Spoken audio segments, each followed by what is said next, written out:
राधे राधे गुरुजी। आपके चरणों में कोटि कोटि प्रणाम। गुरुदेव, हर चीज का पहले से ही आभास सा हो जाता है महाराज जी, ये सही है गलत है? क्या तुम्हें पहले से आभास हो जाता है? कुछ मुझसे कोई मिलने आना है या मैं किसी काम की बोलूं तो मतलब ऐसा लगता है कि आपके पास प्रभु है, ऐसा आभास हुआ आपके हृदय में? हाँ प्रभु। फिर आपको दिक्कत क्या है? कोई सवाल ही नहीं, कोई प्रश्न ही नहीं। जैसे प्रभु का साक्षात्कार हो गया, पूर्ण हो जाता है। झूठ बोलोगे, सोता हुआ पुरुष जागने का नाटक न करे और जगा हुआ सोने का नाटक न करे। यथा स्थिति में रहे तो आगे बढ़ जाओगे, जान जाओगे। अभी कुछ नहीं है। जैसे डॉक्टर हो ना, और जब सामने बैठे ना, तो उसके नेत्र में नेत्र मिलाने से पता चल जाता है पीलिया है कि उतर गई। नाम जप करो, ये अधिकार है तुम्हारा। तुम जिस भावना की बात करे उसे प्राप्त कर लोगे, पर अभी नहीं है। उसको वास्तविक लाओ। बिल्कुल नहीं, शांत रहो। ये मन की जो वृत्तियां है ना, कभी सात्विक होती, कभी राजसिक होती, कभी ताक काम आता है आपके हृदय है। हमारी बात समझ रहे हो ना? देखो, हम तो मित्र हैं, हम तुम एक घर के हैं। जब आप हमारे पास आए हो, तो जितना हमारे को प्रभु ने दिया है भाव, हम आपको सुख पहुंचाएंगे, सच्चे मार्ग की बात करेंगे। भैया, जब भगवान का अनुभव हो जाएगा ना, तो जहां राम तहां काम नहीं, जहां काम नहीं राम। जब मैं था तब हरि नहीं, अब हरि हैं मैं नाई। बात समझ रहे हो ना? इसका मतलब है कि अभी मन हमको धोखे में डाल रहा है। अभी सच्चिदानंद का साक्षात्कार नहीं हुआ। फिर क्या जाना? जो जाना वो अपनी बुद्धि के विषय को जाना, वो कोई खास बात नहीं है। नहीं, हाँ, इसका त्याग किया जाता है। जब शुरुआत में साधन होता ना, तो ऐसे दृष्टि पड़ते ही तुम्हारे मन में क्या चल रहा है, ये बहुत छोटी बातें होती हैं। प्रभु के मन में क्या चल रहा है, ये बात जानना है। मन मन की रुचि जान नेह विद्या, मेरे आराध्य देव की इच्छा क्या है, सीधे जगत मंगल स्वरूप भगवान के चिंतन में। फिर इसके लिए सब छोड़ना पड़ता है। ये छोटी मोटी बातें हैं, इनको छोड़ो। नाम जप करो, अच्छे पवित्र आचरण करो, जो भी विषय भोगो वो धर्म युक्त भोगो, अधर्म आचरण मत करो। इसी से आगे बढ़ जाओगे, जहां पहुंचना है वो ठिकाना मिल जाएगा। जैसे हम पीतल को सोना मान ले, तो बात तो बिगड़ गई ना। जब हम जौहरी के पास जाएंगे तो हम तो सोने की कीमत मांगेंगे, लेकिन वो कहेगा कि 2 कौड़ी का पीतल लेके आओ, बात सोने की कर रहे हो। ऐसे सूर्य का मतलब है अंधकार नहीं हो सकता। जितने दोष हैं सब अंधकार है, अज्ञान में है। इसका मतलब है कि अभी जो हमें वास्तविक बोध होना चाहिए वो नहीं है। हम आपकी ईमानदारी से संतुष्ट हैं, प्रसन्न हैं, क्योंकि आपने कोई भी छलबाजी नहीं की, मन की सारी सामने रख दी, इसलिए आप आगे बढ़ सकते हो। ये स्थिति हमें ही प्राप्त करना है, भगवान को थोड़ी प्राप्त करना है। हमारे लिए ही तो सब स्थितियां बनी। नाम जप कीजिए, पवित्र आचरण कीजिए, सबके प्रति अच्छा भाव रखिए। अपने में अगर दोष ना हो तो किसी में दोष दिखाई नहीं देंगे। दोष क्या है सबसे बड़ा?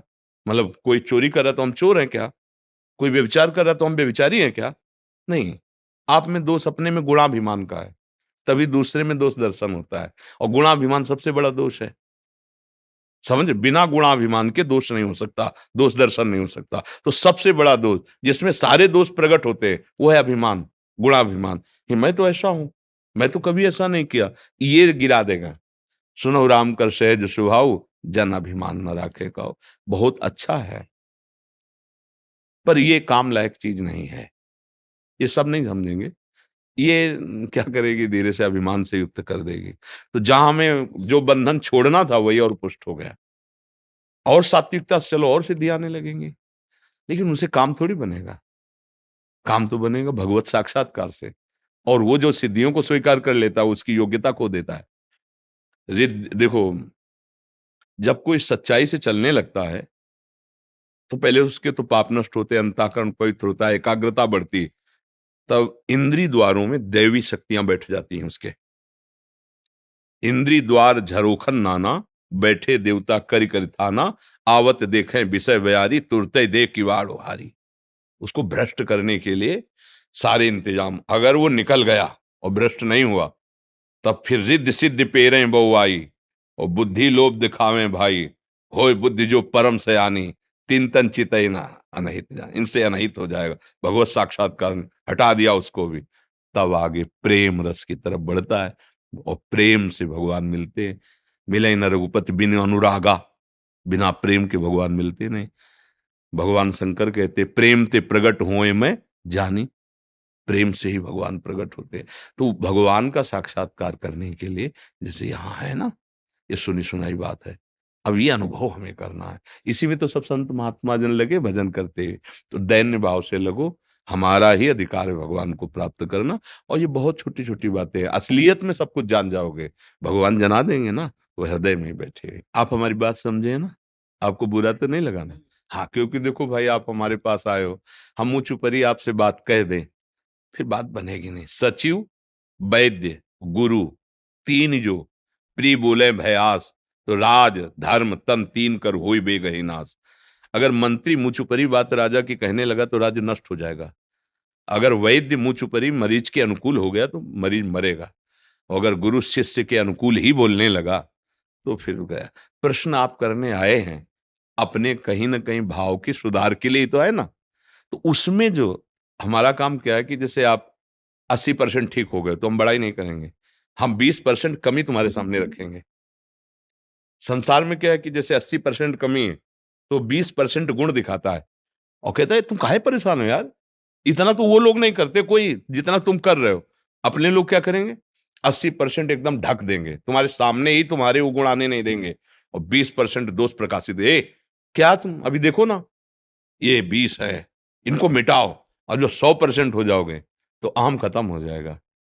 फिर जो वस्तु आएगी उसमें अहंकार होता नहीं, और जब तक वस्तु नहीं आती तब तक अहंकार रहता है। अहंकार रहता है तब तक सारे दोष आ सकते हैं ना होने पर भी, क्योंकि वो दोषों का रास्ता है। इसलिए जो भगवत मार्ग के पथिक होते हैं सूक्ष्म दृष्टि अहंकार पर रखते हैं और काटते रहते हैं। क्या इतने में क्या, अरे भाई 10 घंटे भजन कर लिए तो क्या, अभी तो 14 घंटे और हैं। 24 घंटे भजन, 24 घंटे भजन करने लगोगे तब प्रश्न ही नहीं रह जाएगा, कोई अहम ही नहीं रह जाएगा। पर जो अपने बच्चे को, अपने शिष्य को या अपने आत्म स्वरूप मित्र को जब महान बनाना है तो उसके गुणों को सामने नहीं रखना, उसके दोषों को रखना है। वो कमजोरी जो उसमें, वो अगर सामने आ गई और वो छोड़ दिया तो वास्तविक वो बलवान बन जाएगा। वो मित्र नहीं, वो शत्रु होते हैं जो हमारी मुंह पर बड़ाई करके हमको सतमार्ग से गिराते हैं। और सतमार्ग में चल रहे हो, अच्छे आचरण कर रहे हो, फिर भी उसकी कड़ी नजर है, ए कुछ नहीं है, आगे बढ़, अभी इतना ही थोड़ी है। अब आपको फूलने का अवसर ही नहीं मिला गर्व का, इतनी डांट लग गई कि भूल गए वो गर्व वाली बात और सामने दोष दिखाई देने लगा और लगा कि बिल्कुल बात तो सही है, मैं इसको मिटाऊं तभी तो आगे बढ़ पाऊंगा। अब कैसे मिटाऊं, फिर हाथ जुड़ गए कि आप कृपा करो हमारा ये दोष मिट जाए। जैसे आपसे पूछा ना, हाँ, अगर आप कह देते नहीं तो हम मौन हो जाते, फिर उत्तर नहीं देते, क्योंकि समझ जाते कि आप तर्क करने आए हो, आप सुधरने नहीं आए हो। तो तर्क हमारा विषय ले, फिर हम ऐसे हो जाते हैं, अच्छा, ऐसे कह देते हैं।